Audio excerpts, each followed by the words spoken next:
Ayan yung aksidente, banggaan.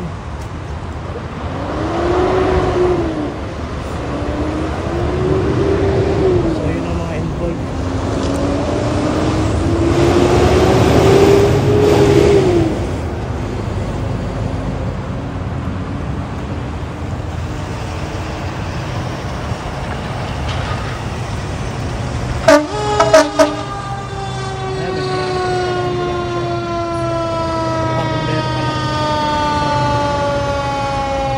Dito, pag may aksidente, bumbero, pati ambulansya dumarating.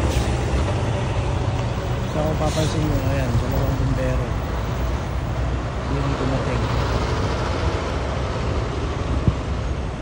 Ayan, durog na durog, oh.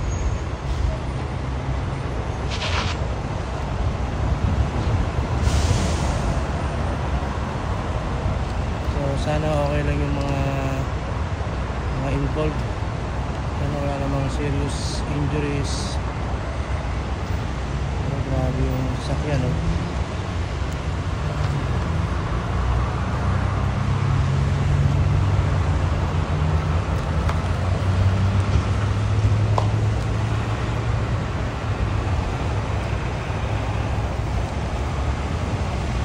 So ayun ang ginagawa ng mga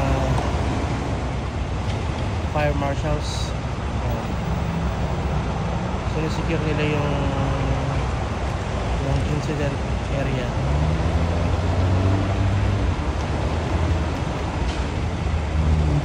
Pinakordona nila para hindi magalaw, saka para walang mga nakaharap sa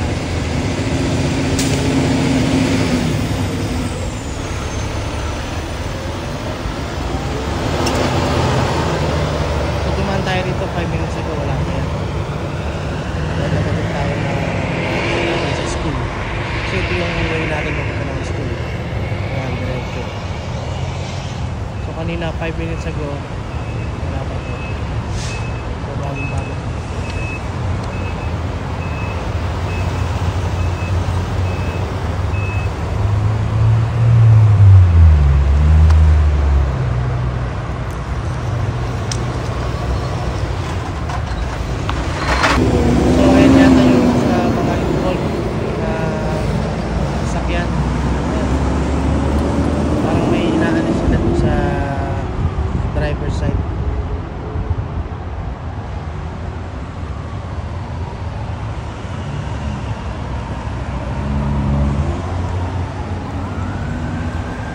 Inaantay pa yung mga police for investigation.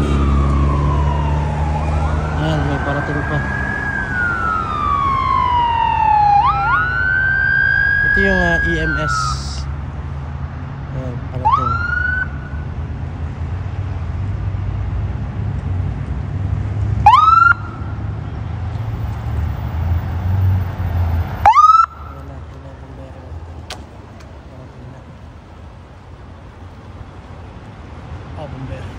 Ambulansya.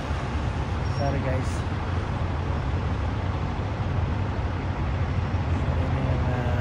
Ambulansya dumating na. Pero wala pang pulis. Ayun yung pulis. Speaking of police, ayan yung pulis. So harangan nila yan yung kalsada na to. So ang mangyayari nyan, magkakaroon ng build up ng traffic sa parking ko. Dahil wala makakadaan.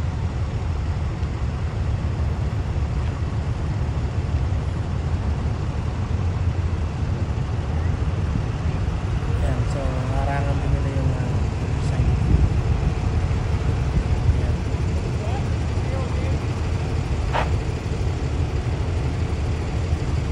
So ganito yung pag-response dito, talagang mabusisi, talagang kakaroon ng traffic.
like car, like vehicular accident. Merong police, may bumbero, of course yung ambulansya.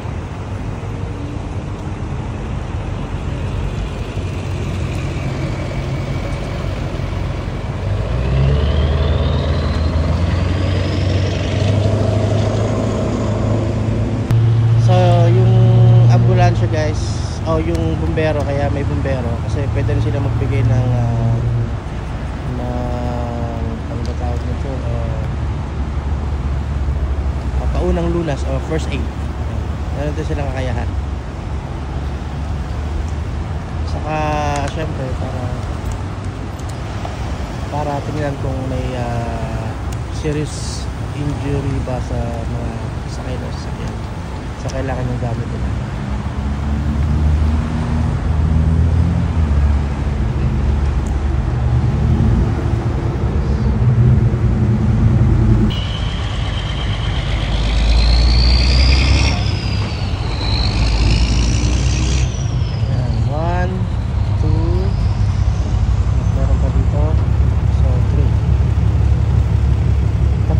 Mobile